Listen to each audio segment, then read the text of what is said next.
Tina Turner was 44 when she released What's Love Got to Do With It and scored her first #1 hit.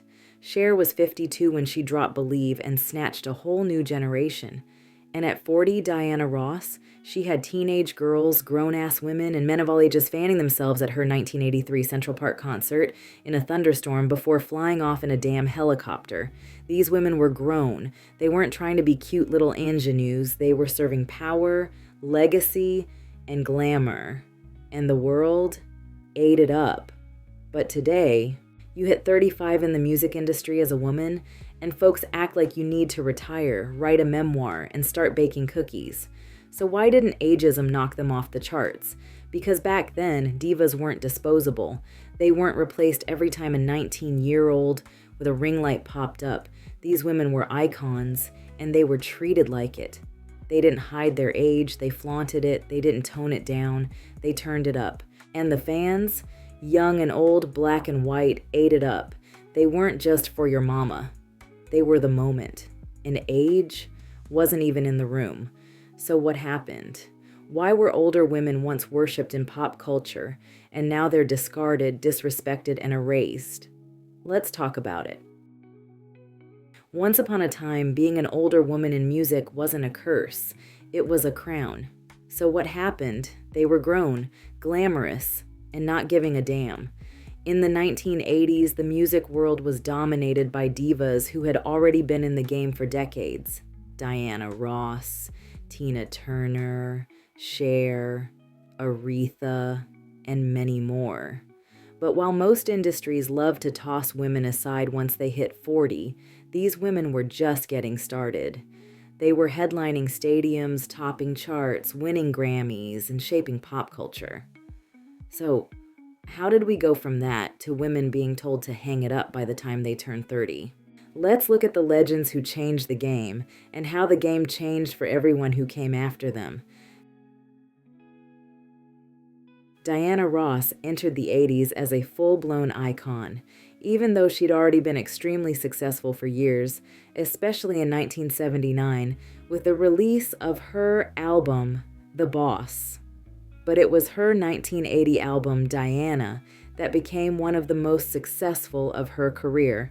Produced by Nile Rodgers and Bernard Edwards of Chic, it included hits like Upside Down, which went #1 on the Billboard Hot 100, and I'm Coming Out, which became an LGBTQ+ anthem.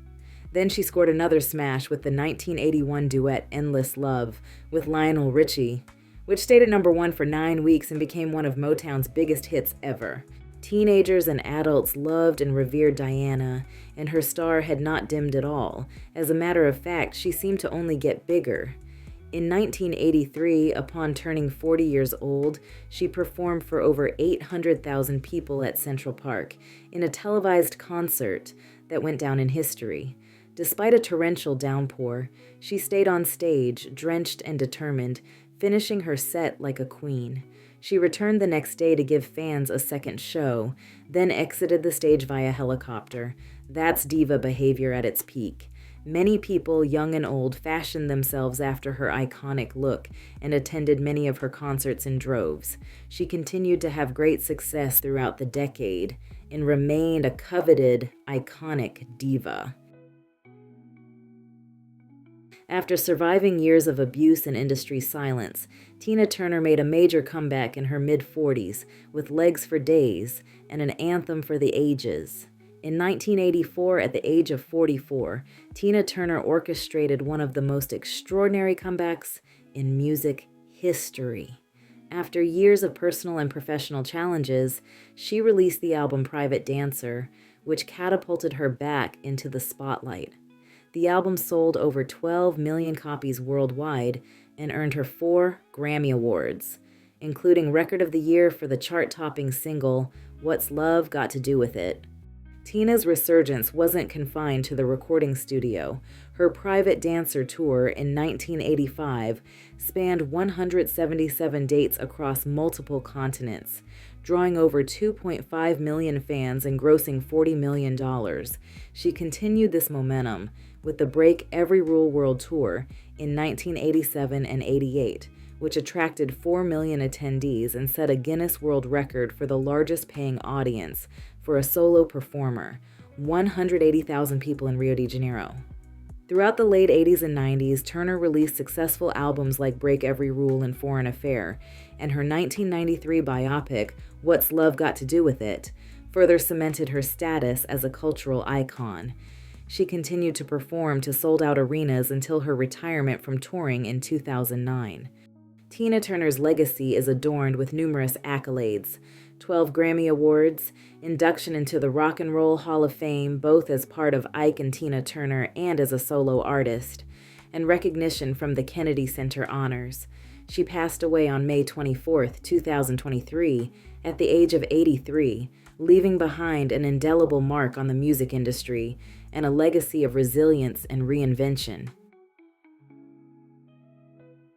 Cher transformed herself multiple times over by the 80s.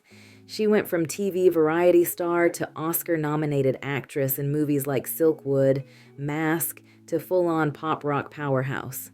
Her 1987 self-titled album gave her hits like I Found Someone, which reached number 10 on the Billboard Hot 100, marking her return to the top 10 after nearly a decade. The momentum continued with her 1989 album Heart of Stone, which produced several successful singles. If I Could Turn Back, Time became one of her most iconic tracks, peaking at number 3 on the Billboard Hot 100.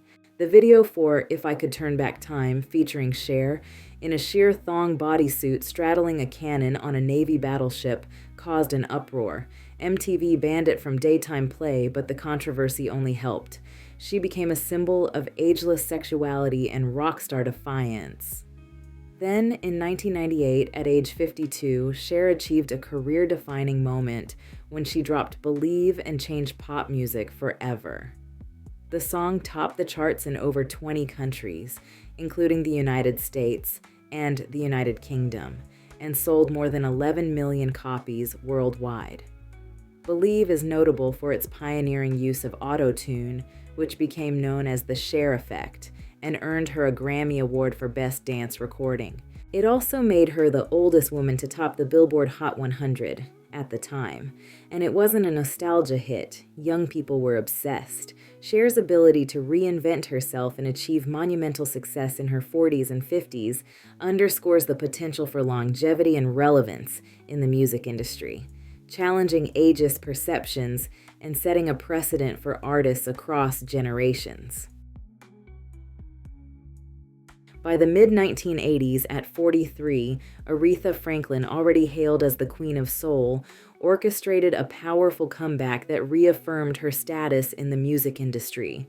In 1985, she released her 30th studio album, Who's Zoomin' Who, which became her highest-charting album since 1972's Young, Gifted, and Black, and her first to achieve platinum certification in the United States.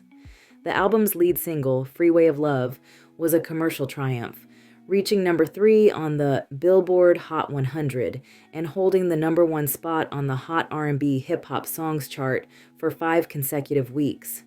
The track earned Franklin a Grammy Award for Best Female R&B Vocal Performance. The title track, Who's Zoomin' Who, also found success, peaking at number 7 on the Billboard Hot 100 and topping the Dance Club Songs chart.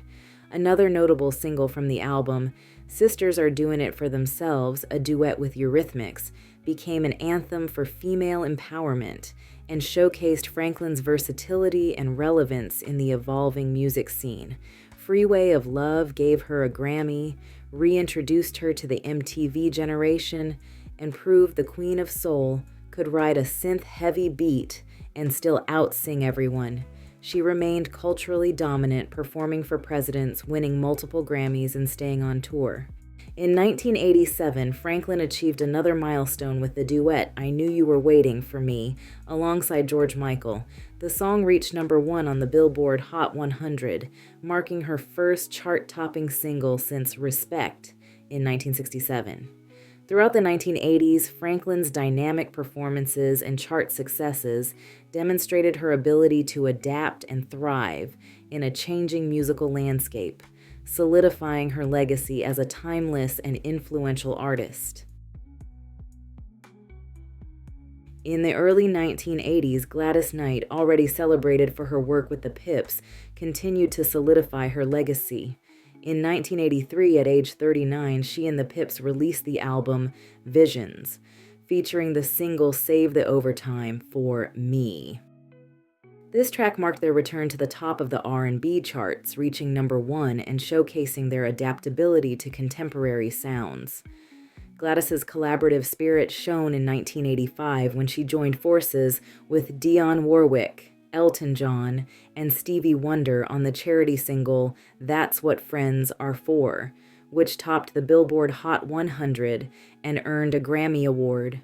In 1987, at age 43, Gladys Knight and the Pips released their final album together, All Our Love, featuring the hit Love Overboard. The song reached number 1 on the R&B chart and number 13 on the Billboard Hot 100, earning them another Grammy Award. Following the group's disbandment in 1989, Knight embarked on a successful solo career. Her 1991 album, Good Woman, topped the R&B chart, and she continued to release acclaimed music throughout the decade. Gladys Knight's ability to evolve with the times while maintaining her distinctive voice underscores her status as a timeless artist. Natalie Cole rose to fame in the 70s, but continued reinventing herself through the 80s. In the late 1980s, Natalie Cole revitalized her music career with a series of successful releases that showcased her versatility and vocal prowess. Her 1987 album, Everlasting, featured the hit single Jumpstart My Heart, which reached number 13 on the Billboard Hot 100. The album also included I Live for Your Love, peaking at number 13 on the Billboard Hot 100 and number 2 on the Adult Contemporary chart, and her dance pop cover of Bruce Springsteen's Pink Cadillac, which climbed to number 5 on the Billboard Hot 100 and topped the Dance Club Songs chart. In 1989, Cole released the album Good to Be Back, featuring the lead single Miss You Like Crazy. The song became one of her biggest hits, reaching number 7 on the Billboard Hot 100, number 1 on both the Adult Contemporary and Hot Black Singles charts, and number 2 on the UK Singles chart. Cole's most significant career milestone came in 1991 with the release of Unforgettable with Love, a tribute album to her father, Nat King Cole. The album featured covers of standards previously performed by her father, including a virtual duet of the title track, Unforgettable. The album spent 5 weeks at number 1 on the Billboard 200, sold over 14 million copies worldwide, and won 6 Grammy Awards, including Album of the Year, Record of the Year, and Best Traditional Pop Vocal Performance. Natalie Cole continued to explore traditional pop and jazz standards in her subsequent work. Her 1996 album Stardust included another duet with her father, When I Fall in Love, which won the Grammy Award for Best Pop Collaboration with Vocals. Throughout her career, Natalie Cole demonstrated remarkable resilience and adaptability, achieving significant success in her 30s and 40s. Her ability to reinvent herself and connect with audiences across generations solidified her status as a timeless artist. After years of success with LaBelle, Patti LaBelle embarked on a solo career in the late 1970s. While well into her 40s, her initial solo albums received critical acclaim. It was in the 1980s that she achieved significant commercial success. In 1983, LaBelle released the album I'm in Love Again, which featured the hit singles If Only You Knew and Love, Need, and Want You. If Only You Knew became her first solo number 1 on the Billboard R&B chart, solidifying her status as a leading solo artist. Her crossover into pop music was marked by the 1984 single New Attitude, featured on the Beverly Hills Cop soundtrack. The song reached number 17 on the Billboard Hot 100 and became a signature hit, showcasing her versatility and broad appeal. In 1986, LaBelle released her most successful solo album, Winner in You, which debuted at #1 on the Billboard 200 chart. The album's standout track, On My Own, a duet with Michael McDonald, topped the Billboard Hot 100 for 3 weeks and became one of the year's biggest hits. Continuing her momentum, LaBelle's 1989 album, Be Yourself, featured the singles If You Ask Me To and Yo Mister, the latter written and produced by Prince. These tracks further demonstrated her ability to adapt to contemporary sounds while maintaining her distinctive vocal style. Throughout the 1980s, Patti LaBelle's dynamic performances and chart-topping hits exemplified her resilience and adaptability in the evolving music industry. Her success during this period underscores the potential for artists to achieve significant milestones well into their 40s, challenging ageist perceptions in the music world. And last but certainly not least, Chaka Khan, the original funk goddess, kicked off the 80s iconically. In the early 1980s, Chaka Khan, already renowned for her work with Rufus, embarked on a successful solo career that showcased her versatility and adaptability to the evolving music landscape. Her 1984 album, I Feel For You, marked a significant turning point. The title track, a cover of Prince's 1979 song, featured groundbreaking elements such as a rap intro by Grandmaster Melly Mel and harmonica by Stevie Wonder. This fusion of R&B, funk, and hip-hop elements propelled the song to #3 on the Billboard Hot 100, #1 on the US R&B and dance charts, and #1 on the UK singles chart. The single's success earned Khan a Grammy Award for Best R&B Vocal Performance Female in 1985. The I Feel For You album also produced other notable singles, including This Is My Night, which topped the US dance chart, and the ballad Through the Fire, which became a staple in her repertoire.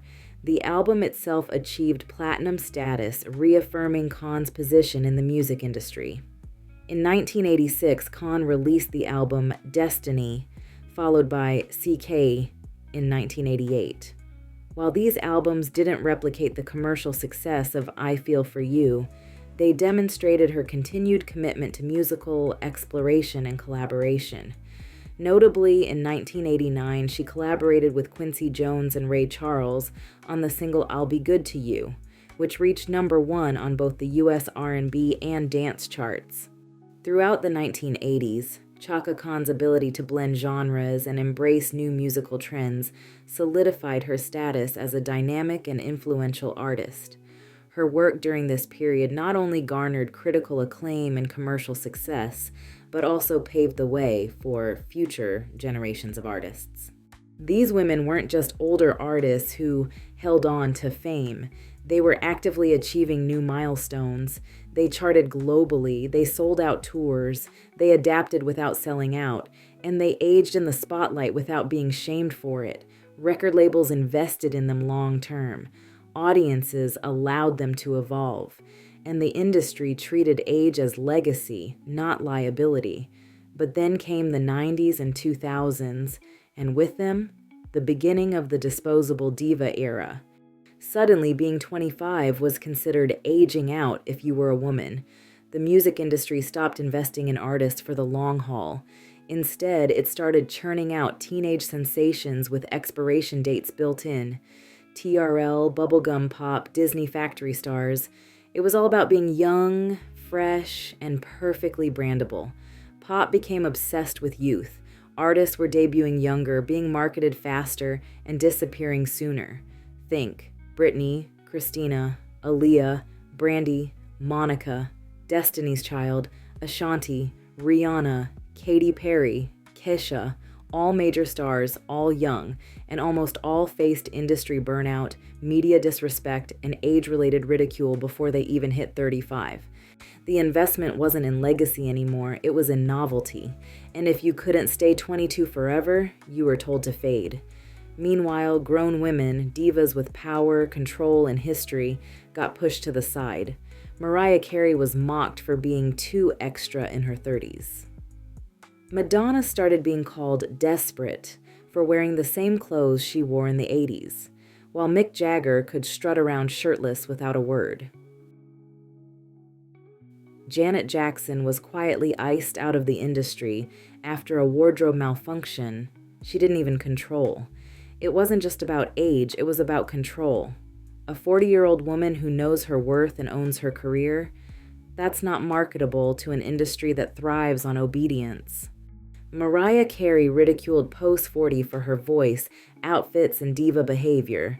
Madonna trolled daily for daring to show skin in her 60s. Nicki Minaj, Beyonce, and Rihanna all face age-related jabs before even turning 45. But of course, men like Jay-Z, Snoop, and such are considered legends, while the women are considered past their prime. So what is society's role in this? Let's dig deeper. What changed outside of music? Well, a few things. Number one, the rise of youth capitalism. Magazines, movies, and makeup brands all started selling the same fantasy: stay young forever or be invisible. The anti-aging industry boomed. Wrinkles became bad branding. The obsession with fresh talent equals constant turnover. Let's be real, the new girls who come and leave just as quickly, with a new set waiting to take their place. Then we have the plastic surgery boom plus the anti-aging industry, which equals women being seen as failures if they look older. Women are expected to be timeless, but never age. Secondly, social media culture plays a huge part in this decline. As a society, we went from mystery to overexposure. Artists today are expected to share everything and constantly rebrand to stay hot and relevant. But if you age too visibly, people start whispering about falling off and being washed. Music labels, which are already predatory and very scammish, stopped investing long-term in their artists. Girls were molded, milked, and moved on, as did the focus from audiences. Everything nowadays is quick, instant, microwavable, and discarded as such. Social media accelerated this. Fans now expect constant reinvention, and critics age shame publicly. Then, of course, patriarchy and double standards plays a huge part in this as well. Older men in music are icons, while older women are seen as has-beens. Jay-Z could tour at 50, and Beyoncé's knees trend on Twitter like she needs to be retired. Aging men are considered wise, powerful, sexy. Aging women equals irrelevant, desperate, or trying too hard. The same wrinkles that make a man distinguished make a woman washed. So yeah, it's not that women stopped aging well, it's that society stopped aging with them. But not all is lost. Some divas are fighting back. Today, artists like Beyonce, Rihanna, Nicki Minaj, and Mary J. Blige are trying to hold the line. But they're doing it in a culture that is way more hostile to aging women than it was in the 1980s. It's not that today's women aren't legendary. It's that the machine no longer builds legends, it cycles through trends. Beyonce entered her 40s and gave us Renaissance and Cowboy Carter, silenced the critics with her success. Nicki Minaj, motherhood and all, is still successfully touring and they're sold out, while dragging ageist trolls with her signature Venom. Rihanna built an empire, had multiple babies, and still shut down the Super Bowl while pregnant. And Madonna, in her 60s, still refusing to be silenced, recently breaking records of performing in front of an audience of 1 million people and still refusing to apologize for being visible. These women aren't begging to be seen. They're daring the industry to try and ignore them. There was a time when the older a diva got, the more power she held. She wasn't discarded, she was crowned. But somewhere along the way, we forgot how to honor women as they age. We traded legend for likes. We swapped grandeur for grind, and we told the women who built the stage that it was no longer theirs. But the truth is, they never left the stage. They built it. If Tina could wear leather at 44 and Cher could rock a thong at 50, then today's divas shouldn't have to disappear by 35. Maybe it's time we stopped fearing aging and started fearing a culture that punishes women for surviving it. So maybe it's time we stop asking, why is she still trying to be relevant? And start asking, Why did we ever act like she wasn't? So Lurkers, what do you think? Do you think the industry will ever let women age without shame? Who are your favorite timeless divas? Let's talk about it. Drop your thoughts in the comments below.